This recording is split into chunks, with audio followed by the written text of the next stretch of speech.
اور افسوس ہوتا ہے اس سوشل میڈیا کے زمانے میں بھی اتنی جہالت ہو کہ آج سے 40 سال پہلے اگر شیعوں پہ الزام لگائے جاتے تو بندے کو سمجھ آتا، لیکن آج جب الزام لگائے جائیں سوشل میڈیا کے زمانے میں، یعنی علل اعلان بندہ قرآن کھول کے جھوٹ بولے.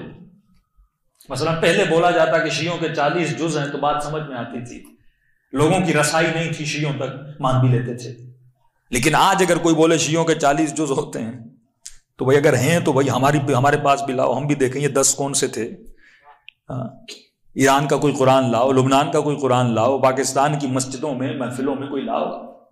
تو آج کا پڑھا لکھا جوان سمجھ چکا ہے، لیکن کچھ لوگوں کی فکر اسی پرانی فکر پہ ابھی تک اٹکی ہوئی ہے. یہ قرآن کی آواز، ختم اللہ علی قلوبہم. کچھ لوگ ایسے ہیں جن کے دلوں پر، ایمانوں پر مہر لگا دی جاتی ہے.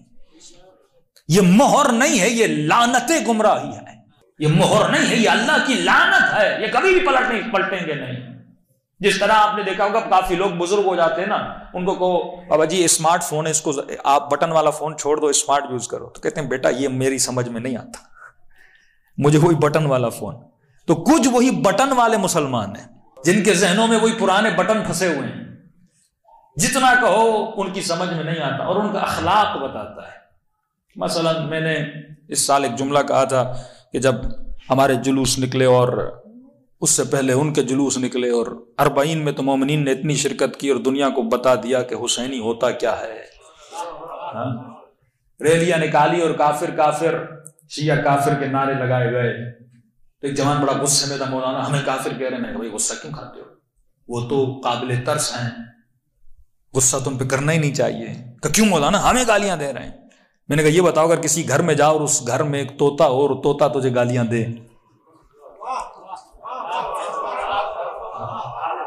ہاں بھائی طوطا اگر گالیاں دینا شروع کر دے، ہاں طوطا بولے کافر کافر شیعہ کافر، تو کہ طوطے پہ غصہ کرو گے، اس کی گردن کو مروٹو گے؟ کہ نہیں مولانا طوطے پہ کیسا غصہ؟ میں نے کہا یہ سارے طوطے ہیں. عقل نام، شعور نام کی چیز ہے ہی نہیں. یا ہم تمہاری کتاب کا تمہیں حوالہ سناتے ہیں، تم ہمیں گالی سناتے ہو. تو یہ گالی مجھے تو نہیں دے رہے، تم لکھنے والے کو دے رہے ہو نا. پڑھو نا صحیح مسلم، پڑھو نا صحیح بخاری، پڑھو نا تفسیر کبیر، پڑھو نا آلوسی کو. ہم تو آپ کو آپ کا حوالہ سناتے اور ہم گالیاں دیتے ہو. دلیل ہے تو دلیل دو، گالی کیوں دیتے ہو؟ کہ وہاں فرماتے ہیں جہاں دلیل ختم ہو جاتی ہے بندہ وہاں گالی دیتا ہے. اور فرمایا علی والو تم کبھی بھی گالی نہ دینا کیونکہ تیرے پاس دلیلیں ہی اتنی ہیں، تمہاری پیٹھ دلیلوں سے مضبوط ہے. مسلمان مر جائے گا، تمہارے پاس دلیلیں اتنی ہیں، تمہاری دلیلوں کا جواب نہیں دے سکتا. تو طوطے پہ کیسا غصہ؟ میں نے کہا جتنے کہہ رہے ہیں نا کافر کافر، جو سارے طوطے ہیں بندے خدا. یہ اپنے مدرسوں میں طوطے بناتے ہیں، طوطا پروری ہوتی ہے. یہ شعور نہیں دیتے، فہم نہیں دیتے. اور کراچی میں جب کانفرنس ہوئی تو اس پہ میں نے گفتگو کی تو ایک مولوی آج کر بہت بول رہا ہے ان کا، بار بار کہتا ہے میں ایران گیا ہوں، میں ایران گیا ہوں، میں ایران گیا ہوں. بھائی ایک بار میں تجھے لے کر جاؤں. ابن زیاد حسین کے کپڑے پہن لے، حسین نہیں بنتا.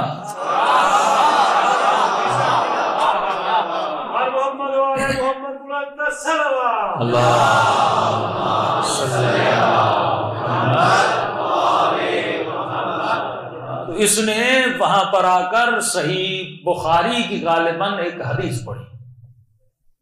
نام ہے منظور مہنگل. مہنگل کافی بلوچ میرے دوست بھی ہیں، اس کا ایک واقعہ آپ کو سناؤں گا.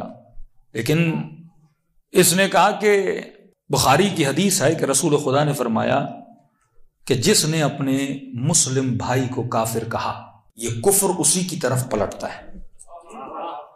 اب حدیث خود پڑھ رہا ہے، دیکھو اللہ سچ بھی منہ سے بلواتا ہے.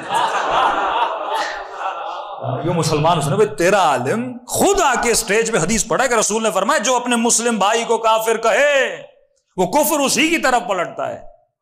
تو اس نے کہا اب تمہارے پاس 2 راستے ہیں جنہوں نے، اب اس نے بڑوں کے نام لینا شروع کیے، اشرف علی تھانوی فلاں فلاں فلاں فلاں فلاں فلاں فلاں نے شیعوں کو کافر کہا کہ اگر ان کی بات نہیں مانو گے تو پھر ان کو کافر ماننا پڑے گا. وہ محمد علی مرزا کا مشہور جملہ ہے نا کہ بابوں کی کتابوں کا خدا اور ہے. ہاں یہ اپنے ان بابوں کو بچانا چاہ رہے ہیں کہ جنہوں نے شیعوں کو کافر کہا اگر تم آج شیعہ کو کافر نہیں مانو گے تو اس حدیث کے مطابق وہ سارے کافر ہو جائیں گے۔ بھائی آسمان کی طرف اور چاند کی طرف دیکھ کر تو کتنا بھی تھوکے گا، تھوک اپنے ہی چہرے پر آ کر گرتی ہے۔ مسلم کون ہوتا ہے؟ تمہارے 3 اصول دین، ہمارے 5 اصول دین۔ مسلمان اسے کہتے ہیں جو توحید کو مانے، نبوت کو مانے، قیامت کو مانے۔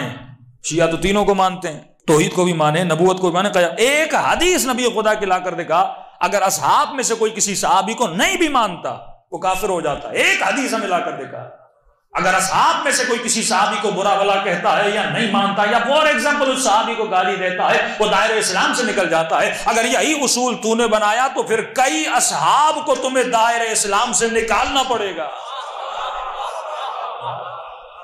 پھر بتانا پڑے گا کہ عمار کو جس نے مارا اس کا کیا ہوگا، حجر ابن عدی کو جس نے مارا اس کا کیا ہوگا، 70,000 ممبروں سے علی کو جس نے گالیاں دی اس کے ایمان کا کیا ہوگا۔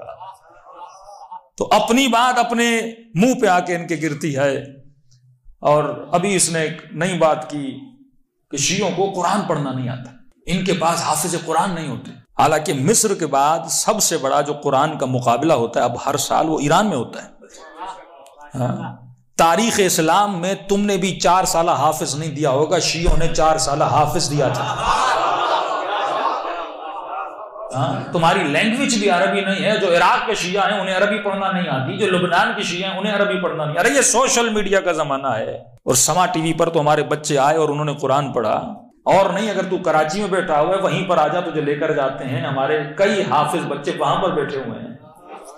اور خود کہتا ہے اگر کوئی شیعہ حافظ دکھا دو، اور یہ ایسا مولوی ہے جس کے منہ سے ہمیشہ WC کے الفاظ نکلتے ہیں، تفسیر قرآن بھی جب پڑھا رہا ہوتا ہے، اور شیعہ مفسروں کو اس نے برا بلا کہا، جب خود تفسیر اس کی پوری تفسیر سنی، یہ مشہور کیوں ہوا؟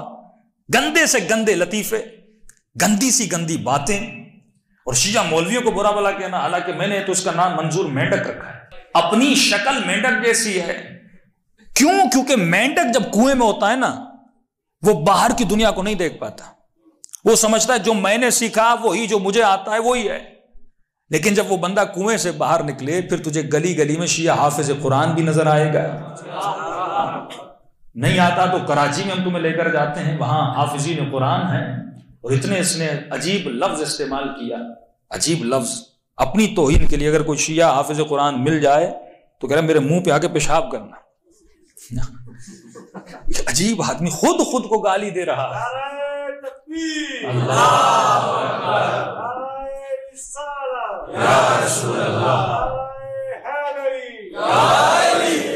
کراچی کا مدرسہ ہے اور وہیں سائیڈ میں جماران کے بچے ہیں، جو حفظ قرآن کا سلسلہ ہے، وہیں پر چلا جائے تو اسے شیعہ حافظ مل جائیں۔